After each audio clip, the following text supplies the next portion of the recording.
We're coming up on 1 year since the store shut down, and we're almost at 20 years with the Xbox 360 as a console. And I've been busy organizing our collection, so this is really the perfect time to finally take a look at our Xbox 360 collection and go through some of my favorite games over the years. And if there are games I didn't cover in this video, let me know in the comments what your favorites are.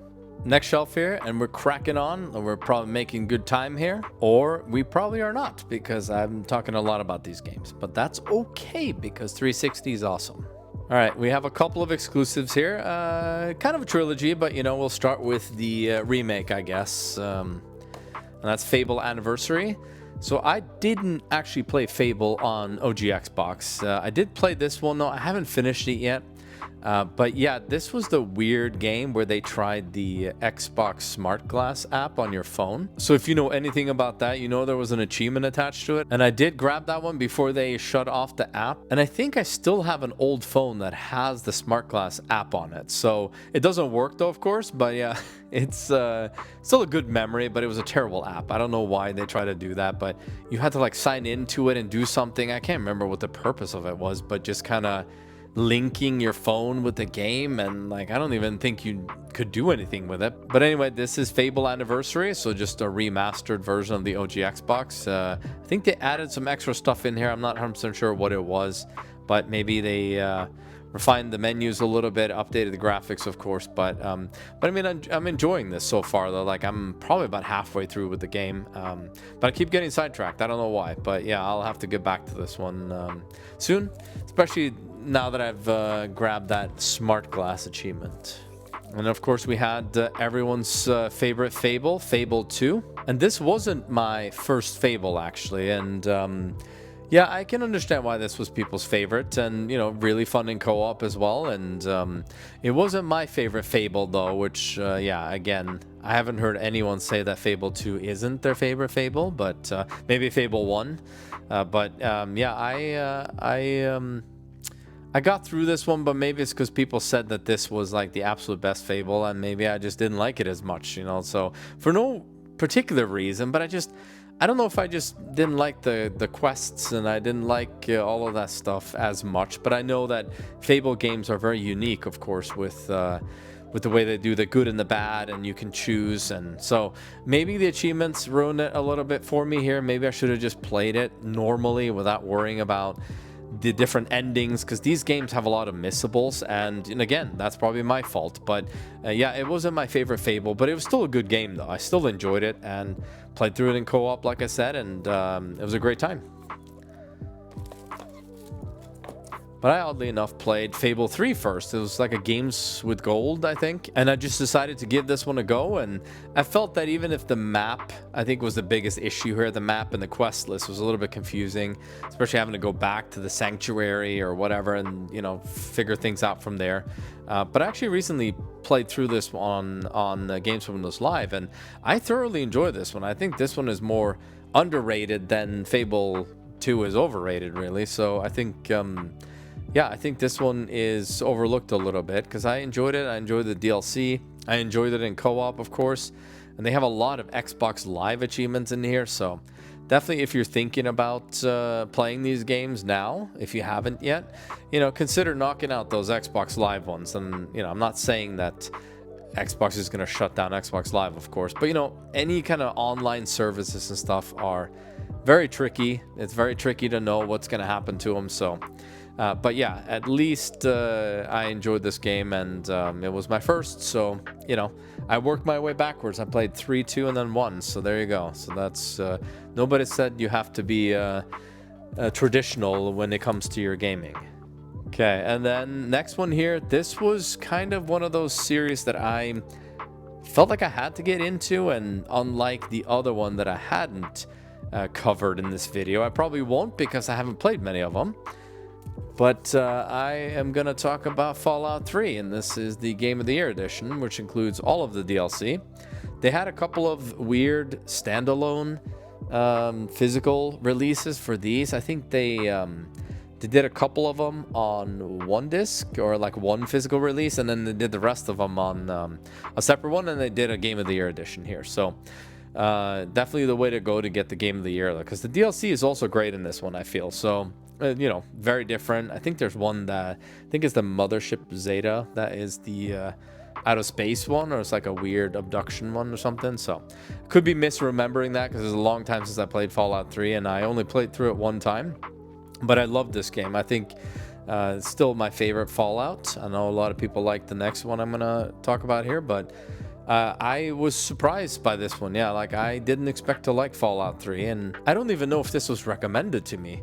I'm trying to see if I just like kind of picked it up because people recommended it, you know, on TV or like on TV, on cable TV, on YouTube or whatever. But then, yeah, I just decided to play it, and I played it for, I would say I got it between 80 and 100 hours. I got all the achievements in this game, which is pretty long for me. Like, I don't really like to spend that much time on RPGs, but I had a friend at the time who loves Bethesda games, and he was like, oh, you only spent 80 hours? I spent 500 hours. As if I'm supposed to be impressed with someone spending 500 hours on a game. So I was like, okay, I got all the achievements in 80 hours, so I'm good with that. I enjoyed the game, and so let's not drag it out anymore. But Fallout 3 is amazing, though. I really love this game, and I really want to replay it, honestly. I know a lot of people replay these Bethesda games like 1,000 times, and different characters and different things they do, different missions, so... And here's Fallout New Vegas Ultimate Edition, and this also comes with all the DLC. I think this is the only edition that had the DLC. I don't think they did the separate releases like they did on Fallout 3. Yeah, this one was also good. I know a lot of people say that this is the best Fallout, but I still think Fallout 3 is better. But this one was great too. I wonder, if I remember correctly, I wonder if some of these DLCs here, they were not as good. I know there's one that really sucked. I can't remember. I would say it's probably Dead Money, if I'm to guess here. There's one you start with like nothing, or like it's terrible. So there's that. But the game itself, I really like Fallout New Vegas as well. So yeah, definitely worth playing and getting both of these Game of the Year editions of both these games for sure. And the next one here is very mainstream series, and I mean it wasn't so much at the time, not until at least they got a couple of games into it. But there's of course Far Cry Instinct's Predator.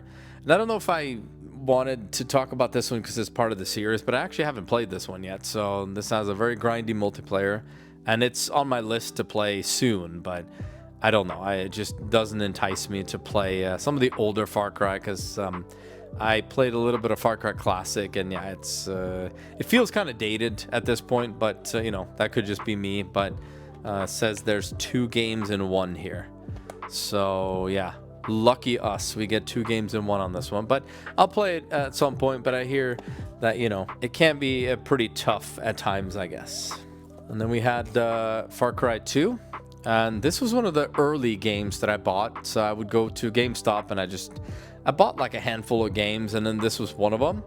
Later on, I actually got this slip cover. I didn't get it from GameStop, of course, but yeah, it's one of those slip covers that I was like, okay, you know, I'll just grab this one. But yeah, oh boy, I can't say a lot of good things about this game. It took me, I think, 10 years to complete this game, like 100% complete. It has the worst multiplayer grind. It's incredibly glitchy. Nobody should like having guns that jam and break on you every 5 seconds. Dry grass that catches fire just looking at it. Like, I mean, I feel like it's how many times I've just lost a life and had to start from the nearest safe house or whatever because just stuff is on fire all the time. The cars suck. You go through these outposts. They kept respawning enemies everywhere. They chase you all over the place. And it's like, yeah, and like I said, going for achievements in this one took me 10 years. And not to mention that it's like point of no return in 3 different areas. And then you can't chapter select. So if you missed like a diamond or a mission, then yeah, you have to start the game all over again. So achievement-wise, this is a nightmare. But even without achievements, I don't think this was a very enjoyable game. Like, this was a bad Far Cry game. But thankfully, we had some improvement here after they finally realized that Far Cry 2 sucks. And then here came Far Cry 3, which everyone loves this game, including me. I think this was a step in the right direction. So, I mean, it has one of the best villains here. I think in video game history, very memorable, and you know, you could argue that some of the main characters aren't as memorable in a sense, but you only need a good villain, right, to make a good game here. It doesn't really matter who your main protagonist is. If it's a spoiled frat boy or whatever, you know, then, you know, I still think that this was a really fun open world game, and it was very accessible. I feel I don't think it was too long. And yeah, I think this was a good little reboot, really, for Far Cry after Far Cry 2. So, because as we know, the original Far Cry was not by Ubisoft, it was by Crytek. So, yeah, and then they took over the IP once Crytek didn't make games, I guess, for them. So, but yeah, Far Cry 3 is good, of course. And then Far Cry 4, which I also enjoyed. I played this one on Xbox One first, I think. And then I went back to this one, and I think this one has some issues right now, though. I think you can play it offline. You have to install most of the game on here, too, on your hard drive. So, but there's some issues. When I remember loading this up not long ago, just to check that it was still working. And yeah, I think because of some Ubisoft services that are required to connect, but you're not actually needing that service to play the game, I think you can boot it up like offline, and then you can go online later and stuff. But overall, this is a great villain too. I think I have a statue of him here somewhere from the collector's edition. But yeah, I think this is also worth playing through. But you were starting at this point to see that they were reusing the formula for this, because they're like, hey, it's working, and then let's make every game like this. So, but it's still, you know, more than passable as a Far Cry game. So I enjoyed the Far Cry 4 as well. Let's move on to a pretty famous horror series, I would say, and a lot of people swear by this series. They love it. I really like the series as well. And that is F.E.A.R. And this is the first F.E.A.R. game, which is one heck of a completion, I tell you. Like, this one is no joke. I completed this one a couple of years ago, and there's a lot of weird stuff in here. Of like finishing the game firing less than 500 bullets, no dying, that kind of stuff. So don't pick up any booster packs. Almost said some boost injectors and stuff. Yeah, but overall, I mean, this is a very good horror game, very good horror shooter, I would say, and had that slow-mo mechanics, and very early 360 game, of course. I don't remember if this one came out on PS3. It probably did, but yeah, people seem to talk about this one more on the 360 for some reason. But you know, anyway, like, this was an early one that got a lot of attention for being a little bit different, not just a shooter, but it had that horror element with this creepy girl right here. And yeah, I did like it, but I didn't love this game because of, yes, there's a lot of BS achievements in this one, unfortunately. But as a game, as one playthrough at least, yeah, this is a very good horror shooter. And then we had kind of like a standalone, I don't know if you can consider this DLC. I'm currently working my way through this one.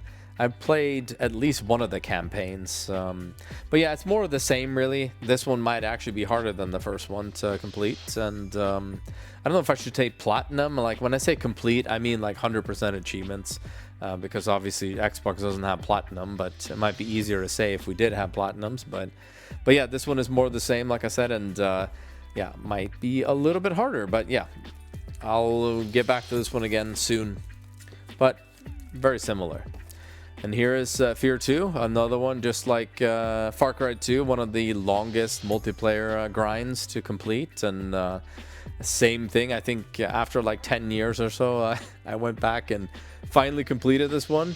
I did enjoy the story, the campaign in this one. And but yeah, the multiplayer stuff is less than fun, I would say. You'll need a lot of assistance at 0.5, so yeah, if you know what I mean. And it's yeah, it's a good game though. I think this is a good game. I wouldn't say it's very different from the first ones, but it is a little bit different. I wonder if this was I don't know if they were all Monolith games, but I know there was like some Day One Studios in there, which I don't know if that's the same subdivision or branch of those ones, but yeah, F.E.A.R 2 is also worth playing.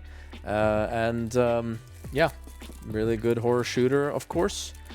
And then F.E.A.R 3, which I think is a little bit underrated. I know this one was a little bit different. You play as the two brothers, and then you can play co-op in this one too. But this has become kind of more the unusual, more uncommon game. I know that you can find this at GameStop and stuff. You know, it's not like this is impossible to find, but I think it was a little bit overlooked, and a lot of people will probably disagree with that statement and say that this is the worst F.E.A.R game, but I had fun with this one. So I thought, I don't think it had multiplayer in this one like the other two games had. I forgot to say, like, the multiplayer grind in the first one too is pretty big, yeah.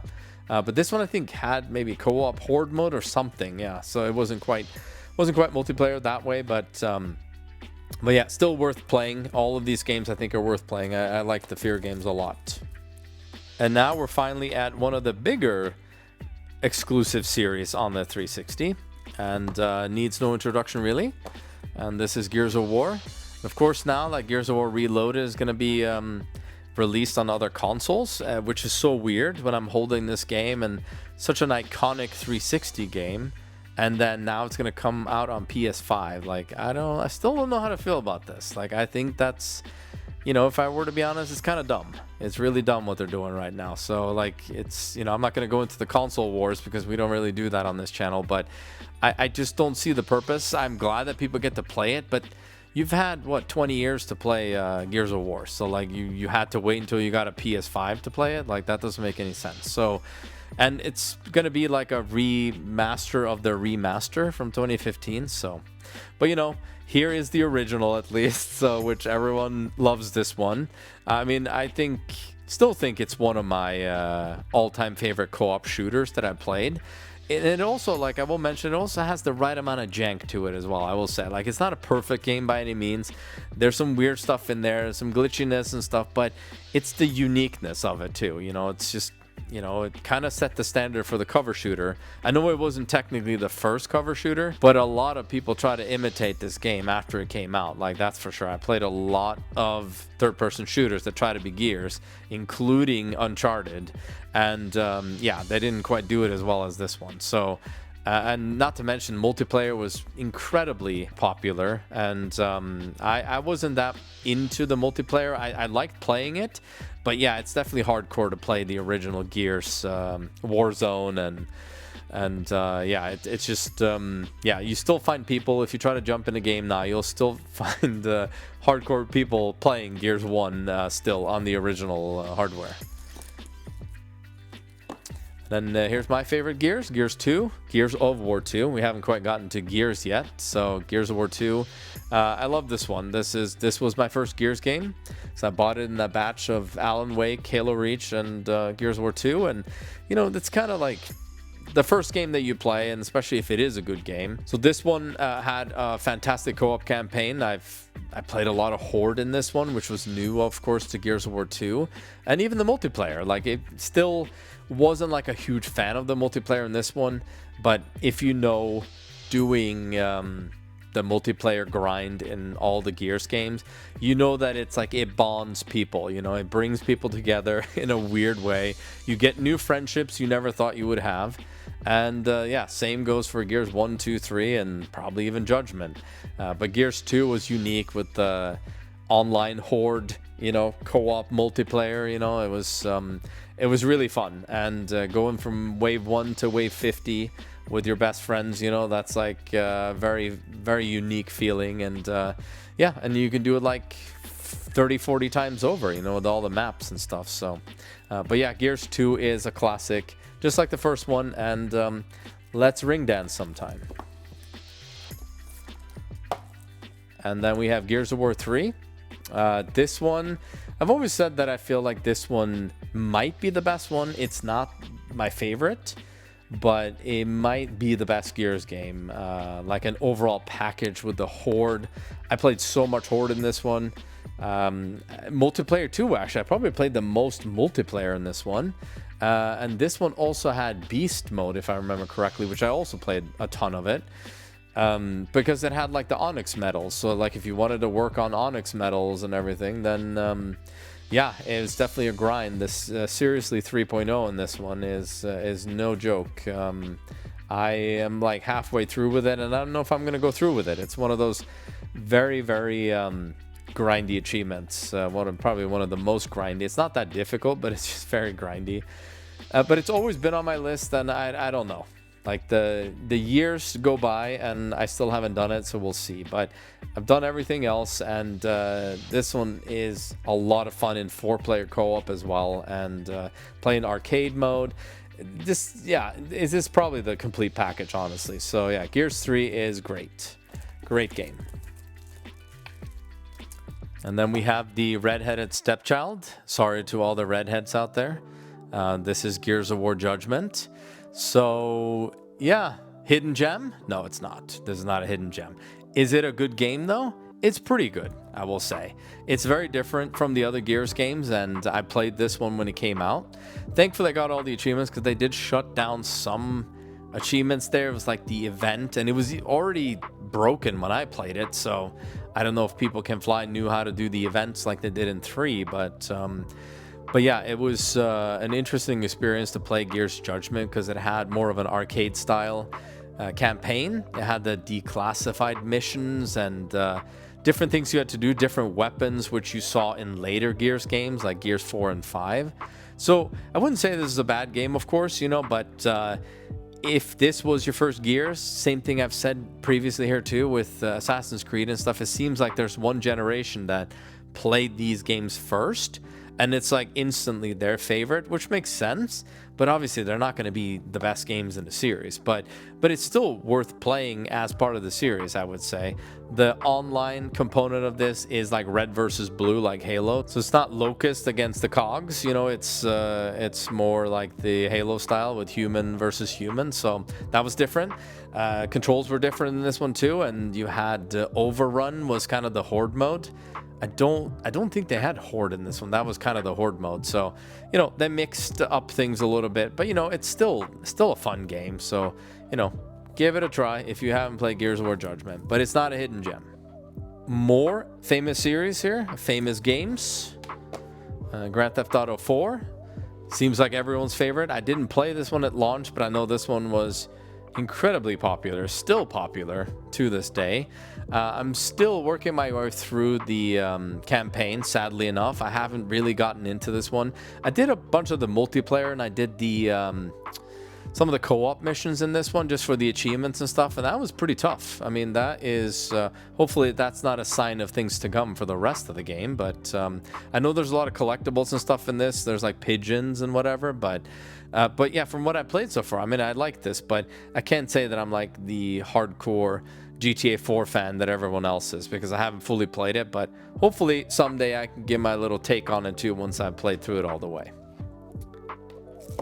But one game I did play all the way, and a lot, was Grand Theft Auto 5. So yeah, weird that I played so much of this game, but not so much of 4, or I played the previous Grand Theft Auto games as well, but I don't think I played San Andreas fully yet. But Grand Theft Auto 5 was amazing. I loved the story in this one. I loved the multiplayer even. The heists were a lot of fun, although very frustrating, of course, because they're pretty difficult. But yeah, Grand Theft Auto 5, I spent a lot more time on this game than I expected. And it wasn't just for the achievements. I think it was just because every single one of my friends played this, and I would just jump into different sessions with people, and if I wasn't, then it would work on the story mode, because there's just so much to do in this game. And yeah, Grand Theft Auto 5 on the 360, I have so many good memories of it. And yeah, naturally this would be my favorite Grand Theft Auto game. It might not be the best one, but for me it is. For me, this was like the complete game. It's at least in terms of Rockstar games. Yeah, this one was great. And then lastly on the shelf, and yeah, I realized this is like the longest section here, because there's a lot of good games, a lot of good series, I guess, on this one. And we have Halo 3. Yeah, Halo 3 is amazing. I don't know what else I can say about this that people haven't said. Great co-op game. Yeah, I love Halo 1 and 2, and this one just was even better than those, and probably the most popular multiplayer of any of the Halo games, really. So I know Halo 2 multiplayer was very popular too, but this one really perfected the multiplayer, really. And yeah, Halo 3 is awesome. Haven't quite seen a Halo game like this since, really. So I know this is probably most people's favorite game in the Halo series. Now we have Halo Wars. I've been on the cusp of playing this one so many times, and I just haven't gotten to it. I think it has some sort of co-op in it, so I was trying to get Squirrel to play this one, and we never got around to it. I think they were trying to shut some services down at some point last year, a couple of years ago, and we were thinking about playing it, but for now, it doesn't look like they shut anything down, so you can still play it in co-op and stuff. But yeah, this is more of a RTS style. And then we had Halo 3 ODST.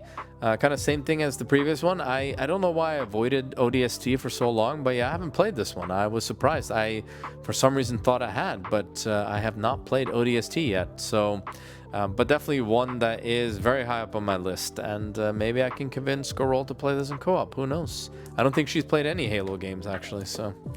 But Halo is best played in co-op for sure. And then Halo Reach. Probably my favorite Halo, but also it was my first Halo after playing Halo 1 and 2. So again, a little bit biased, I guess, in that little bundle that I got from Microsoft Store. But I think the story in here is surprisingly good, and yeah, this one is pretty tough on Legendary as well. I think you have to do this one on Legendary solo, and yeah, that took me a little bit. And back then I didn't really know about the skips that people use and some of the little tricks you can do with grenades and whatever, but seriously, I wasn't even that good at doing those grenade tricks anyway. So yeah, played this one legitimately all the way through, and yeah, it's great experience to 100% complete this one. I don't think you can anymore.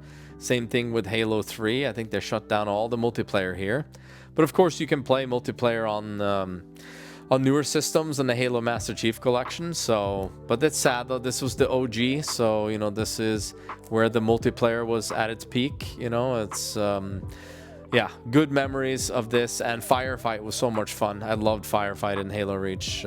Still, I miss it. I would have to check out the Master Chief Collection. I'm sure they have Firefight in there too. But yeah, these ones are so good. And then we had Halo Combat Evolved Anniversary, and you know, I thought they did a good job with this one. I don't know how this was received when it first came out, but yeah, 343 was obviously new, and this was their first attempt at doing Halo, and so they remastered the first Halo game, and I think I realized after playing this particular edition that you know, Combat Evolved was great at the time, but it, you know, you kind of realized that it was kind of repetitive, and you would go from one end of the level and then you have to go back the level and you go back there and then you go front. Like, it was like a lot of back and forth, I feel, of just you go to one place and you go back and then you kill more enemies and stuff. So I guess it wasn't as varied as I remember. I mean, it's still worth playing, and you get to play with achievements, so, or play for achievements, I should say, not play with the achievements. That's not like go play with your food and go play with your achievements.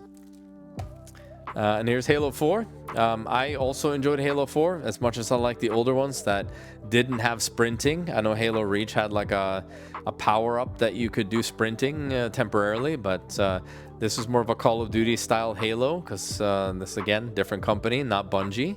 So I think I also pre-ordered this one. I'm trying to think now, 2012. So I had, yeah, high expectations, and it didn't disappoint me, at least. I thought I had a good story, good gameplay. I played a ton more multiplayer in this one for some reason, and, you know, you can argue that I was probably better at this online multiplayer than I was in the older Halo. And, you know, it's just different playstyle, right? You know, you can sprint, you can aim down sights in this one. And in the older Halos, it's no sprinting and no aiming down sights unless you have the sniper rifle. So, you know, it's just different gameplay. But fun in co-op. They had like the like some ops missions as well you could do, which was more objective based. And if you failed, you had to start over. And yeah, I had a ton of fun with Halo 4, and I really enjoyed it.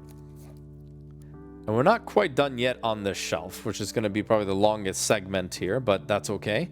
One of my favorite series, though, I have to say, ever since the very first one. And this is Hitman Blood Money First. This was an OG Xbox game and PS2, of course, but it was ported to 360.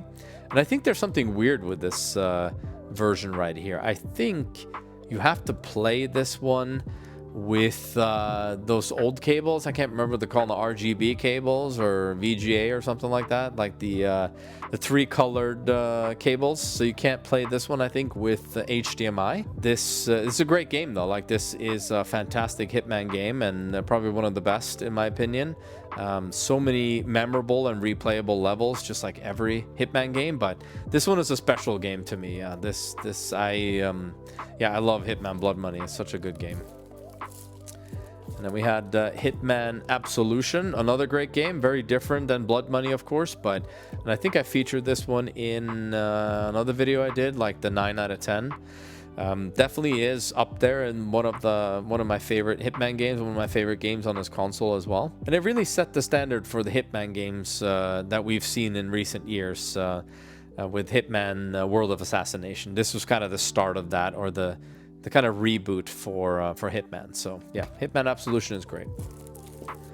Then we had this interesting collection here, which I'm glad I actually get to talk about this one, because this has Hitman 2 Silent Assassin, it has Hitman Contracts, and then it also has Hitman Blood Money. So this is where I played Blood Money, actually. So if you want the HD experience, you can play Blood Money on this one, actually. So it does have Blood Money. So if you want to just have the other one as a collectible, then play Blood Money through here. Hitman Contracts basically is a remake of the first Hitman game, but it has levels of their own too that were new for that game. So, but this is a great combo pack, and yeah, definitely worth getting this in your collection. It took me a long time to find this one, and especially in this condition as well. So get this one while you can. All right, next shelf is not going to be as long as the previous one, I'm pretty sure. But then I miscalculated, I think, the previous one too. So, but anyway, let's get on with it. And the next game is F.E.A.R. Noire. And I picked this one up because I saw a friend of mine bought this. I wasn't going to buy this when it first came out, but I saw him playing it, and he was like, oh, this is the best game ever. And at the time, I'd played a good amount of Rockstar games, but nothing quite like this. I know this was Team Bondi, I think, from Australia that made this one. And, you know, very impressive game at the time. And I think you can see now, after they remastered it, they had the new one, you can see that some of the facial expressions are a little bit weird. But, you know, for having something like this in a game where you're interrogating people, and you have to judge it by their facial expressions, if they're guilty or not, if they're telling the truth. I mean, it was very fascinating. And not to mention just the game in itself, the game overall, you know, it's a really fun game. And, you know, if you played something like Mafia 2, for instance, you know, then you would love a game like this. And you work on different desks, like you start out in the patrol desk, you end up with homicide and then arson. And I played this one on Xbox One or Series X, you know, the newest one, and I completed that one not too long ago. They added some extra stuff to it, but you can also get the complete edition on 360 that has all the DLC as well. So I don't currently have that one, but definitely recommend that you pick that one up if you can find it. And then another series here that needs no introduction. Everyone's favorite co-op game. Come on, let's do it. Left 4 Dead. Oh man, these games are so good. I don't know which one's my favorite, actually, if it was Left 4 Dead 1 or Left 4 Dead 2, but they're very, I mean, I feel like they're very similar. So they came out like a year apart. And the fun fact about this, or I don't know if it's that fun, but this was one of the first games where I actually started doing DLC completions. I kind of avoided DLC for the longest time, but then I had so much fun with this game, and I knew there were more levels and stuff, more stuff to do, so I ended up getting it, and I completed that too. And then I realized, oh, the DLC kind of is part of the completion, you know. So since then, my 100% doesn't really stop until I'm done with the DLC, if it exists. So that's thanks to Left 4 Dead. So thanks a lot, pal. But great game. I mean, I can't think of a lot of other games, honestly, that have had so much fun in co-op to play Left 4 Dead like this. So yeah, amazing game. And yeah, exclusive to PC and Xbox 360. I guess it's not exclusive if it was on PC as well, but at least on console it was exclusive to the 360. So Left 4 Dead 2, many people argue that this is the ultimate Left 4 Dead experience, and I can agree to that. You know, I still have a fondness for the first one since that's the first one I played, but you know, this is more or less a complete package, and I think it even has the same DLC. At least one of the DLCs is the same as the first game. So, but you know, Valve, they capitalized on this, and they made you buy the same DLC twice in 2 different games. So yeah, there you go.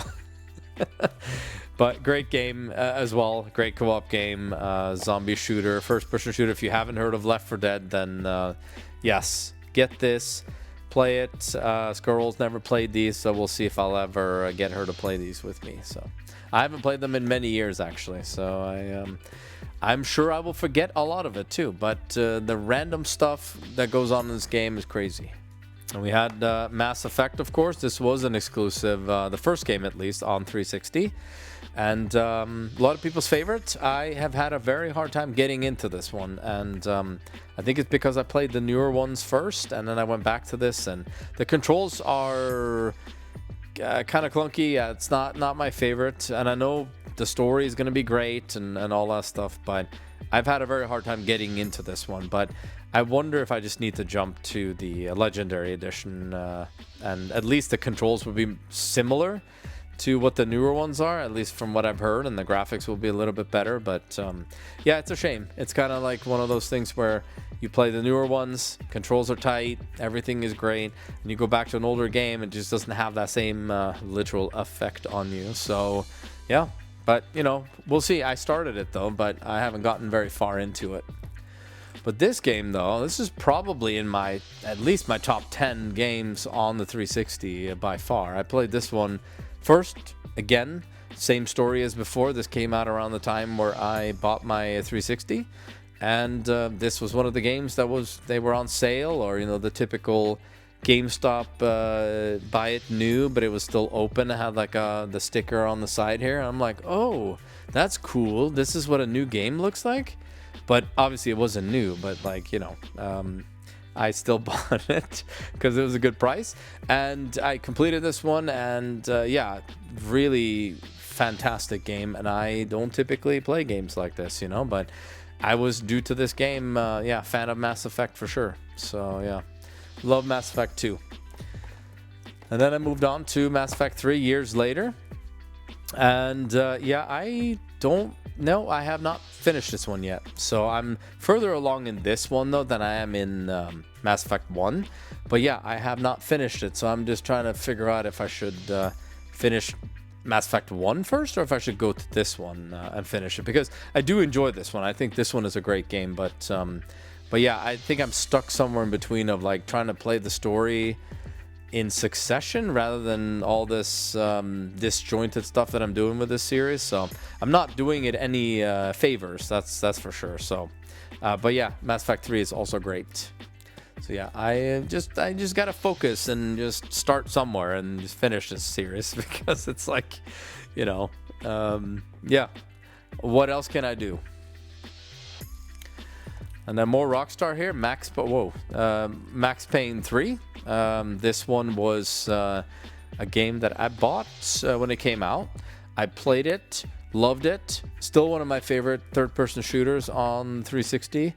And I played a ton of multiplayer too, surprisingly enough. I don't know why, but I was very intrigued, fascinated by the multiplayer in this game.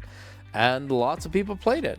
And I wasn't too familiar with multiplayer, but it was a weird one for sure. It was definitely a weird game that way, and not to mention you have to do like a gazillion playthroughs, and Shadows rushed me and all that good stuff. So yeah, this is like streamers' favorite game to complete, and do Shadows rush me, I think, or one of them at least. But yeah, notoriously one of the hardest achievements, of course. But yeah, great game though, great shooter. And then we have a series here that isn't really talked about a whole lot. I think it was a series that was actually more popular than some of the ones I've already mentioned here. And that's Medal of Honor. And this is Medal of Honor Airborne. I think Medal of Honor was more popular than Battlefield at some point. So I don't know if it was more popular than Call of Duty, but they didn't make good games at the end there, as we'll see. But like, I played these ones. I did the multiplayer in this one, and I haven't fully played through the campaign yet, but it's definitely on my list to play soon. I did play Medal of Honor though, Like, I guess this was considered a reboot. I think they've shut down the multiplayer on all of these games. Just like, again, we know EA, they mean business. They'll shut it down whenever they can. But this was also a DICE game. I'm not sure if the first one was made by DICE, or at least published by DICE, made by Danger Close. That's what it is, yeah. And a decent enough campaign, but it just didn't quite reach the heights of Call of Duty and Battlefield, really. But I still think it's worth mentioning these games because I had fun with them. I played through them, and I'm on course to complete all of them. There were only 3 of them on here, and then the last one, the final one, was Medal of Honor Warfighter. I actually got this one from GameStop. What was it, like, many years ago? But like, I bought the copy that was on the shelves. It was just like a used copy, and I gave it to the guy, and he goes into the drawers like they do, and he pulls out a brand new copy of it. And this was probably 5 years after the game came out, and he's like, "Do you want this one?" And he just gave me a brand new copy for like $5 and stuff. So I'm like, "Yeah, sure, I'll take it. So why not?" And so I guess it didn't sell that well if they had sealed copies 5 years later. But yeah, I thought this one was probably more disappointing than the previous Medal of Honor. So yeah, I didn't like this one as much. This one had more potential to be similar to like a Battlefield 3 or Battlefield 4 kind of thing. It came out around the same time, but I did not care that much for this one. But I still, again, like I said, wanted to include this because I do have some memories of it, at least, that it's one of those famous series, famous shooters that kind of lost its way on the 360, and we never saw it again. So, but yeah, if you are into that though, just playing some shooter campaigns, if you're into the shooters, then you can try them out and see what you think. But you can't play multiplayer, and I know you're very sad hearing that you can't play multiplayer anymore, but that's how it goes. 360's getting old, y'all. All right, and then last couple on the shelf here, and turn out to be eventually here one of my favorite series, and that is Metro 2033. Another game that I just kind of picked up probably from Amazon. I just kind of was looking through, and it says suggested things based on things I bought, and I knew nothing about this, and yeah, I really liked it. It's not as polished, of course. Don't be surprised if you'll have a little bit of yeah, it's a little bit dated at this point. There's a lot of jank in this one, I would say. A lot of clunky controls, not fully realized yet, but it was a good start, though. It's kind of similar to something you would say, like the first Assassin's Creed game and that kind of stuff, right? Like, it has to start somewhere. So it was a good effort. But if you like, the Metro lore and the Metro series, then, go back and try this one too, and compare it to the new remastered games. And then we had Metro Last Light. This was the first one I played, and this was the one that was recommended, and then I went back and bought Metro 2033. This one is great. I love this one. Love the story and the controls, everything. I mean, this is easily top 10, maybe top 5 on this console. I don't know how many I put in my top 5. I may have put more than 5 games in my top 5 at this point, but maybe I'll do a ranking someday. Who knows? But yeah, Metro Last Light is fantastic. Love this game. That's going to be it for today, and I really hope you enjoyed it. We'd love to hear from you guys, though. What are you playing these days, and are you still collecting? Thanks for watching, and as always, keep the 360 dream alive.